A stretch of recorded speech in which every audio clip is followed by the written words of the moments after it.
नमस्कार, चंडीगढ़ से आपका स्वागत है। मैं हूं भानुप्रिया। आइए सबसे पहले नजर डालते हैं कुछ अहम खबरों पर। राष्ट्रव्यापी कोविड टीकाकरण के अंतर्गत अब तक देश में लगाए जा चुके हैं 97 करोड़ 79 लाख से अधिक कोविड रोधी टीके। हरियाणा के मुख्यमंत्री ने राज्य में 71 हर हित रिटेल स्टोर का किया उद्घाटन।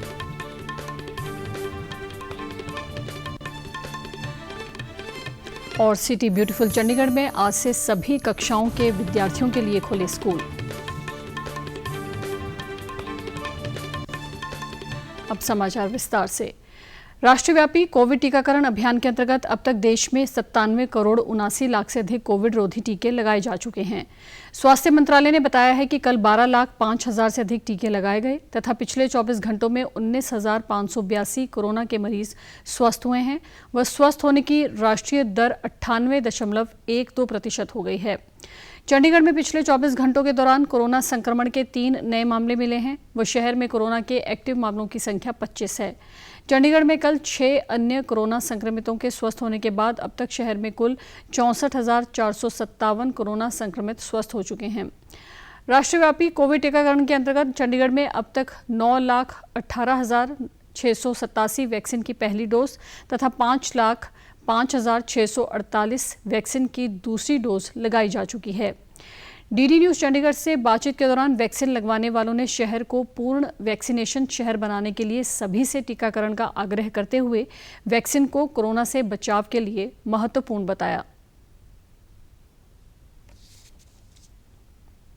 मैंने वह सेकंड डोज कंप्लीट की है, तो मेरी फैमिली ने भी किया। आप भी लगवाइए, बहुत अच्छी है। तो मास्क का पालन कीजिए, सैनिटाइजर का भी।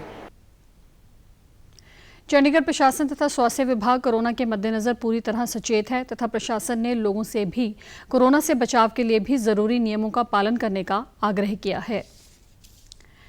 युवा मामले और खेल मंत्री अनुराग ठाकुर ने कहा है कि स्वच्छ भारत अभियान के अंतर्गत अब तक देश भर से 50 लाख किलोग्राम से भी अधिक कचरा एकत्रित किया गया है। कचरा साफ करने के लिए 1 महीने तक चलने वाला स्वच्छ भारत अभियान 1 अक्टूबर को शुरू किया गया था। युवाओं के नेतृत्व में इस अभियान को नेहरू युवा केंद्र संगठन के माध्यम से देश के 744 जिलों के 6 लाख गांवों में चलाया जा रहा है। इससे पहले श्री ठाकुर ने बताया था कि स्वच्छ भारत अभियान विश्व का सबसे लंबा सफाई अभियान होगा, जिसमें देश के विभिन्न हिस्सों से 75 लाख टन से अधिक कचरे की सफाई की जाएगी। हरियाणा के मुख्यमंत्री मनोहर लाल ने गुरुग्राम से वीडियो कॉन्फ्रेंसिंग के माध्यम से Haryana agro industry corporation limited की महत्वाकांक्षी योजना हर हित रिटेल के तहत 71 हर हित रिटेल स्टोर का उद्घाटन किया। इससे पहले मुख्यमंत्री ने फरूखनगर में हर हित रिटेल स्टोर का रिबन काटकर विधिवत शुभारंभ भी किया। इस अवसर पर मुख्यमंत्री ने कहा कि सरकार का हमेशा प्रयास रहा है कि युवाओं को अधिक से अधिक रोजगार के अवसर उपलब्ध करवाए जाएं। उन्होंने कहा कि हर हित रिटेल स्टोर से बेरोजगार नवयुवकों को स्वरोजगार के भरपूर अवसर मिलेंगे।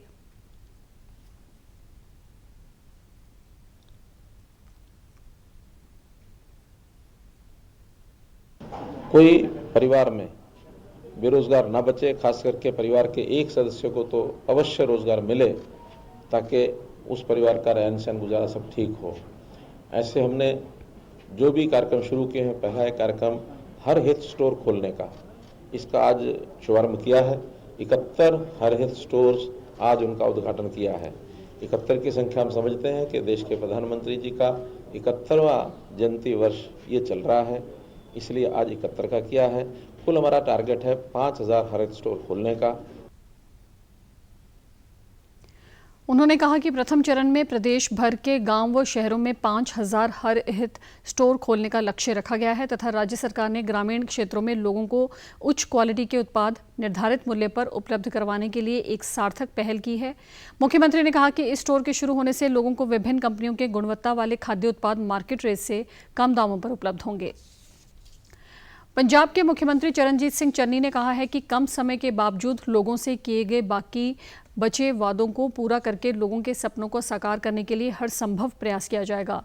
राज्य में समग्र विकास और समाज के सभी वर्गों के कल्याण के लिए अपनी सरकार की दृढ़ प्रतिबद्धता को दोहराते हुए उन्होंने कहा कि राज्य की बेहतरी संबंधी निर्धारित लक्ष्य को प्राप्त करने के लिए समय का उचित उपयोग किया जाएगा। मुख्यमंत्री ने अपने होशियारपुर दौरे के दौरान एक समारोह को संबोधित करते हुए ये बात कही कि होशियारपुर को अगले कुछ दिनों में दिए जाने वाले 10 करोड़ रुपए की घोषणा करते हुए उनकी सरकार पहले से ही उपलब्ध समय का सर्वोत्तम उपयोग कर रही है ताकि लोगों की आकांक्षाओं के अनुसार राज्य में सफलता और गौरव की नई ऊंचाइयों को छुआ जा सके। मुख्यमंत्री ने यह भी घोषणा की कि होशियारपुर में 5 करोड़ रुपए की लागत से अत्याधुनिक बायोडायवर्सिटी और स्पोर्ट्स पार्क स्थापित किया जाएगा ताकि क्षेत्र में वनस्पतियों और जीवों का और अधिक विकास किया जा सके। उन्होंने कहा कि जल्द ही उक्त पार्क और मेडिकल कॉलेज का शिलान्यास भी किया जाएगा। उन्होंने एडवोकेट्स चैंबर्स के निर्माण हेतु जिला बार एसोसिएशन के लिए 1 करोड़ रुपए के फंड की भी घोषणा की। चरणजीत सिंह चन्नी ने पंजाब सरकार द्वारा समाज के सभी वर्गों के 2 किलोवाट तक के 52 लाख से अधिक उपभोक्ताओं के बिजली बिलों का बकाया माफ करने के लिए एक बड़ी राहत की गई घोषणा का जिक्र करते हुए कहा कि इसके लिए 1200 करोड़ रुपए अलग से रखे गए हैं, जिसमें से 11 करोड़ रुपए सिर्फ होशियारपुर के उपभोक्ताओं के ही हैं। उन्होंने कहा कि राज्य सरकार शहरी क्षेत्रों में मास्टर प्लान के अनुसार मजबूत जलापूर्ति और सीवरेज प्रणाली सहित सभी बुनियादी सुविधाएं उपलब्ध कराएगी। पंजाब पोस्टल परिमंडल द्वारा सार्वजनिक सेवा में उत्कृष्ट योगदान देने वाले कर्मचारियों को डाक सेवा पुरस्कार से कल एक समारोह के दौरान सम्मानित किया गया। कार्यक्रम की शुरुआत पंजाब पश्चिम क्षेत्र के डाक महाध्यक्ष मनीषा बंसल द्वारा संबोधन से की गई। इस अवसर पर पंजाब परिमंडल के मुख्य डाक महाध्यक्ष वीके गुप्ता ने विभिन्न श्रेणियों में अच्छा प्रदर्शन करने वाले कर्मचारियों को पुरस्कार प्राप्त करने पर बधाई दी तथा उन्हें विभाग के लिए बेहतर कार्य करने के लिए प्रेरित किया। पंजाब की डाक सेवाओं की निदेशक राधिका धीर ने अपने संबोधन में कहा कि समयबद्ध डाक वितरण को सुनिश्चित करने के लिए पोस्टमैन मोबाइल ऐप जैसी विभिन्न सेवाओं की शुरुआत की गई है। उन्होंने बताया कि लोगों को डाक की सिंगल पॉइंट डिलीवरी सुनिश्चित करने के लिए चंडीगढ़ के सेक्टर 17, 19, 22, 36 तथा 55 में केंद्रीयकृत डाक वितरण केंद्र स्थापित किए गए हैं। कार्यक्रम के दौरान एक प्रेस वार्ता में वीके गुप्ता ने विभाग द्वारा जनता को दी जा रही विभिन्न नागरिक केंद्रीय सेवाएं जैसे कि आधार अपडेशन तथा नामांकन, पैन कार्ड का आवेदन, बीमा प्रीमियम का भुगतान इत्यादि के बारे में जानकारी दी। उन्होंने बताया कि ड्राइविंग लाइसेंस, मतदान पहचान पत्र, ई चालान इत्यादि का वितरण स्पीड पोस्ट के माध्यम से किए जाने सहित अन्य जानकारी दी।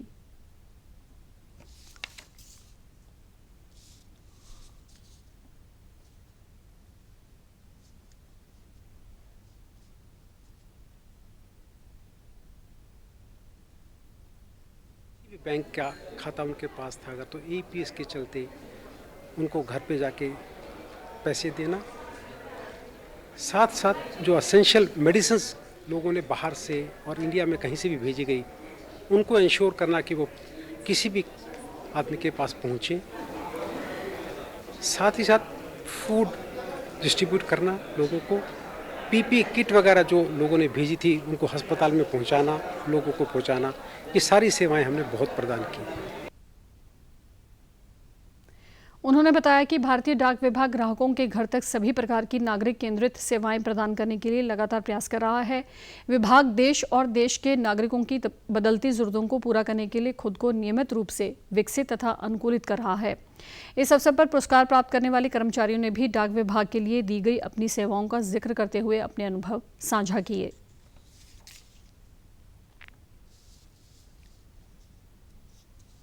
आज मुझे डाक सेवा अवार्ड ग्रुप सी कैटेगरी में 2021 का मिला है। जो मैंने आरटीए और इस्टेब्लिशमेंट ब्रांच में कार्य किया है उसी की सराहना की गई है। बस मैंने अपनी सिंसियर एफर्ट्स दी हैं, बाकी ये ऑनर हायर अथॉरिटीज़ की तरफ से, जिसके लिए मैं उनकी बहुत ज़्यादा आभारी हूँ। केंद्र शासित प्रदेश चंडीगढ़ में आज से सभी कक्षाओं के विद्यार्थियों के लिए स्कूल दोबारा से खुल गए हैं। बच्चों को स्कूल आते समय अभिभावकों के अनुमति पत्र लेकर आना जरूरी है।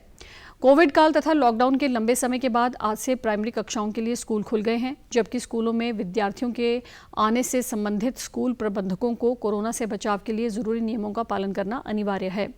इससे पहले चाहे ऑनलाइन क्लास द्वारा बच्चों को पढ़ाया जा रहा था, परंतु स्कूल में फिजिकल क्लास शुरू होने से विद्यार्थी तथा अध्यापकों के साथ साथ बच्चों के अभिभावक भी आज खुश दिखाई दिए। धनास के सरकारी मॉडल सीनियर सेकेंडरी स्कूल की प्रिंसिपल सीमा रानी ने बातचीत के दौरान स्कूल दोबारा से खुलने संबंधित स्कूलों में किए गए प्रबंध इत्यादि की जानकारी दी।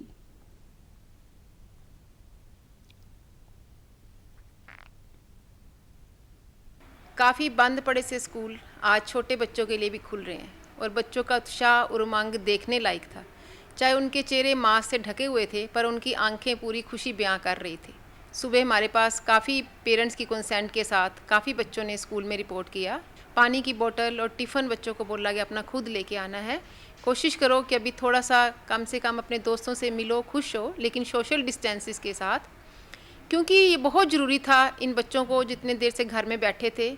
ऑनलाइन स्टडी चाहे चल रही थी, जो फिज़िकल टीचिंग थी, क्लासरूम टीचिंग थी, उनको बच्चे बहुत ही मिस कर रहे थे। विद्यार्थियों के अभिभावकों ने कहा कि बच्चे ऑनलाइन क्लासेस के कारण ज़्यादा समय मोबाइल पर व्यस्त रहते थे, परंतु अब स्कूल खुलने से वे अब क्लासरूम में प्रत्यक्ष ज्ञान प्राप्त कर सकेंगे, जो कि उनकी आंखों के साथ साथ स्वास्थ्य के लिए भी अच्छा है। जो ये स्कूल खुल गए इसके लिए हम तहे दिल से धन्यवाद करते हैं सरकार का, क्योंकि पहले तो डर होता था कोविड का। घर पे तो वो मोबाइल वगैरह के, कंप्यूटर के आदी होते जा रहे थे और काफ़ी देर से बच्चों ने स्कूल अटेंड नहीं किया था, तो उनका वो डेवलपमेंट नहीं हो रहा था। हमें खुशी है इस बात की कि सरकार ने ये कदम उठाया। सबसे विशेष बात, सभी कक्षाओं के लिए स्कूल खुलने पर छोटे विद्यार्थी विशेष खुश दिखाई दिए। घर में पढ़ना अच्छा नहीं लगता तो मुझे मज़ा नहीं आता था। स्कूल में बहुत मज़ा आता है और 2 साल बाद मुझे आके बहुत अच्छा लगा स्कूल में।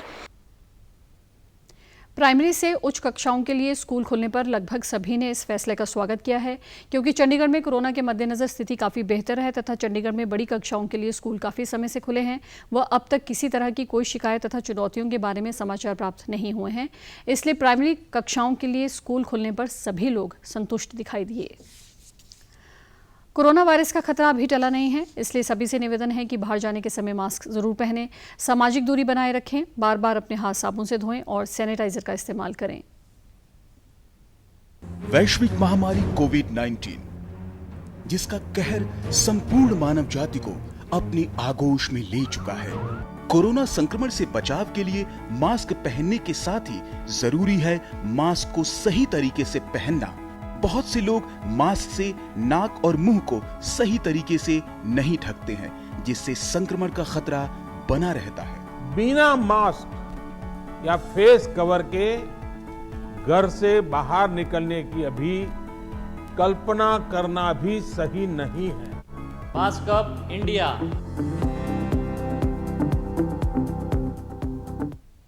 और आप हमारे समाचार YouTube channel DD news Chandigarh, Facebook DD news Chandigarh और Twitter handle DD news CHD पर भी देख सकते हैं।